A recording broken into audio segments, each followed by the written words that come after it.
तो आज भिडियो समस्त को नमस्कार। तो यहाँ देखिपारे गोलाप फूल केते गुड़ा हो कढ़ देखो केतेटा माने 10टा खंडे कढ़ होरी तले आड़ को भी बहुत हो।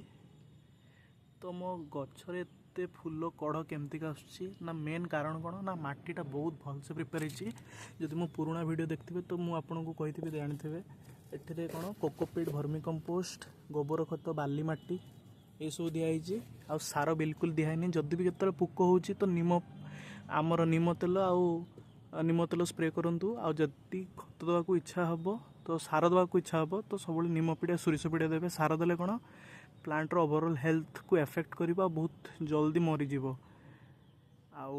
ऑर्गेनिकली भलसे आस्ते आस्ते जदि ग्रोथ करने चाहते तो गोबर खत सोरिष पिड़ा नीम पिड़ा ये सब जिनस देवे। तो आज वीडियो एतिकी थिला।